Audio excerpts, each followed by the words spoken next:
Good evening and welcome to yet another special edition of Close Up. Last week we highlighted some of the green practices that has helped change perceptions about California as one of the biggest greenhouse gas emitters in the United States. This week we will continue on that journey, but this time we will now look at how some public utilities are also embracing renewable energy and technologies, from wastewater treatment to desalination. We will explore how renewable energy is helping turn the proverbial tide against climate change. This is the city of San Diego's El Dorado Waste and Water Treatment Plant. We are here to find out how even public utilities like this are shifting their focus on going green in the hope of reducing their carbon footprint. Tom Blair is the Deputy Director of the Energy, Sustainability and Environmental Protection Division for the city of San Diego.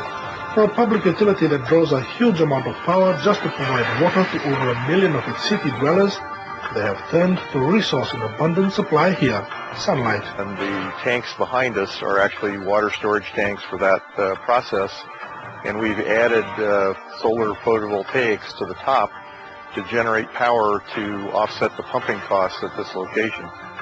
The systems that we have generate approximately 30% of the power needed by this entire facility, and they over-generate during the day, so we actually export power to the utility grid during the day, and then we're credited back in the off hours for the utility cost of bringing the electricity from the utility. This is part of San Diego's ambitious target of generating not less than 50% of its power from renewable sources by 2013.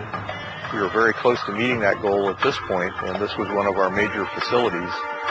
This facility started operation in 2007 and has generated 1.8 million kilowatt hours annually just on this site.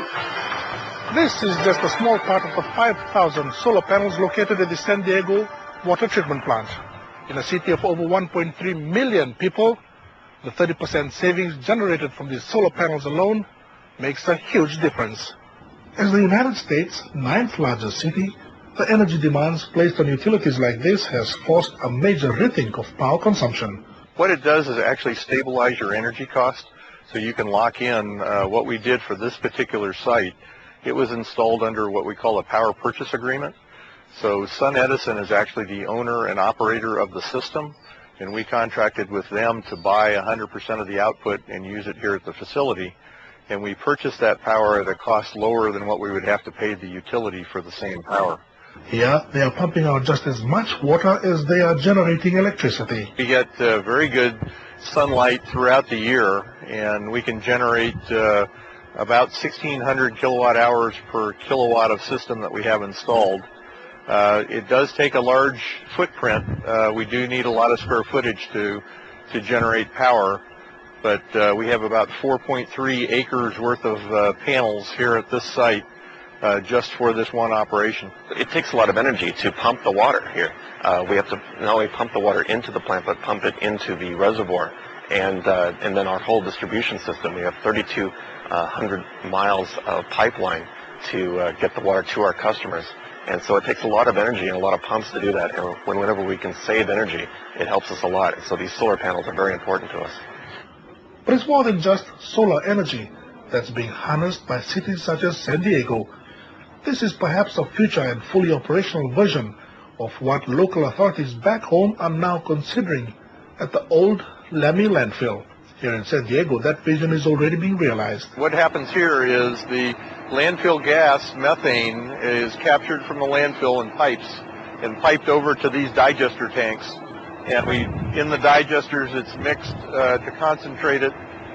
In these areas over here, it's processed so that it is capable of being put into internal combustion engines that are on the other side of the property.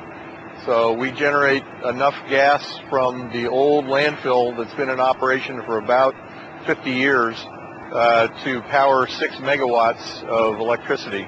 The lessons from this facility is relevant to what we are now just getting into back home. This becomes one of the most cost-effective products because it does generate power 24 hours a day, 7 days a week.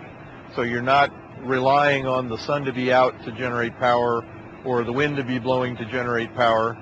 These might appear like nothing more than just rolling hillsides, But beneath all this is at least 50 years of rubbish. This is San Diego's Miramar landfill. The only sign that there is something important beneath the surface here are these pipes snaking all across the landscape. These pipes run almost 50 feet down into the landfill, drawing out methane trapped over 5 decades here into a nearby storage facility. All over, hundreds around the landfill. How deep does this pipe go? It probably goes about 100 feet. There's most places in the landfill, the trash is buried 100 feet deep. As this massive pit shows, what these garbage trucks are now depositing here will over the coming 30 to 50 years become the next source of the city's methane supply. As you probably know, the U.S. is ranked 7th in greenhouse gas emissions per capita. I looked up and saw that Fiji was ranked 114th out of the 168 or 186 countries that were on the list. And what we feel our responsibility is to reduce that greenhouse gas emissions per capita. But that's easier said than done for a nation synonymous with big wills and with an almost insatiable appetite for fossil fuels. You know, transportation is a big deal here. We have a very large county, and so we have a lot of people that drive very far back and forth. I think because of gas prices going up, we're going to see a lot more fuel-efficient vehicles, but for a long time there, we had people driving vehicles that were not very fuel-efficient, and that's a big cause, obviously, of greenhouse gas emissions.